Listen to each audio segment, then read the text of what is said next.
High, আমি Priyanka's cooking passion চ্যানেলে আপনাদের সবাইকে স্বাগত। আজ আমি বানিয়ে দেখাবো এক বাটি মুড়ি দিয়ে খুবই মজাদার একটি স্ন্যাক্স রেসিপি। তাহলে দেখে নিন আমার আজকের এই রেসিপিটি। প্রথমে নিয়ে নিচ্ছি এক বাটি মুড়ি। এবার মুড়ির মধ্যে দিয়ে দিচ্ছি 1 গ্লাস জল। এবার হাত দিয়ে ভালোভাবে জলের সাথে মুড়িগুলো মিশিয়ে নেব। মুড়িগুলো ভালোভাবে জলের সাথে মিশিয়ে নিয়েছি, আর এখন মুড়িগুলো নরমও হয়ে গেছে। এবার মুড়িগুলো জল থেকে তুলে নেব। জল থেকে সব মুড়িগুলো তুলে নিয়েছি। এবার এর মধ্যে দিয়ে দিচ্ছি 3 চামচ চালের গুঁড়ো।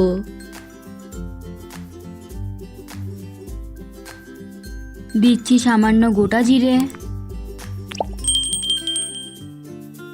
পরিমাণ মতো লবণ, 1 চামচের 4 ভাগের 1 ভাগ হলুদ গুঁড়ো, 1 চামচের 4 ভাগের 1 ভাগ লাল লঙ্কার গুঁড়ো, সামান্য চিলি ফ্লেক্স, দিয়ে দিচ্ছি গ্রেট করা আদা আর একটা পেঁয়াজ কুচি। এবার সব উপকরণগুলো ভালোভাবে মেখে নেব। মুড়িগুলো একটু শুকনো শুকনো আছে, তাই আমি এখানে সামান্য জল ব্যবহার করছি। আপনারা চাইলে জলের পরিবর্তে দইও ব্যবহার করতে পারেন।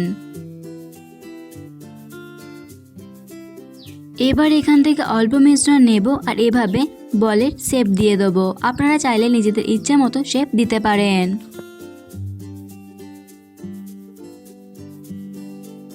আমি এভাবেই সবগুলো বল তৈরি করে নেব। সবগুলো বল তৈরি করে নিয়েছি। এবার এগুলো ভেজে নেব। বলগুলো ভাজবার জন্য তেল গরম হতে বসিয়ে দিয়েছি। তেল গরম হলে দিয়ে দিচ্ছি বলগুলো। আপনি যদি চ্যানেলে নতুন হয়ে থাকেন তাহলে ভিডিওটি দেখতে দেখতে আমার চ্যানেলটি সাবস্ক্রাইব করুন এবং পাশে থাকা বেল আইকনটি অন করে দিন আর নতুন নতুন ভিডিওর আপডেট পাওয়ার জন্য।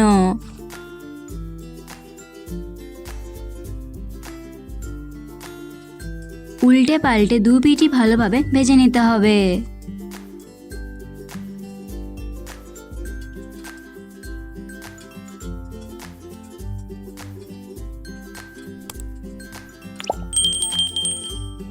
উল্টে পাল্টে 2 পিঠই ভালোভাবে ভেজে নিয়েছি। এবার এগুলো তুলে নিচ্ছি, তবে তেল ঝরিয়ে। তৈরি হয়ে গেল এক বাটি মুড়ি দিয়ে দারুণ মজাদার একটি স্ন্যাক্স রেসিপি। এই রেসিপিটি আপনাদের কেমন লাগলো অবশ্যই কমেন্ট করে জানাবেন। ভালো লেগে থাকলে লাইক এবং শেয়ার করবেন। আজ এই পর্যন্তই।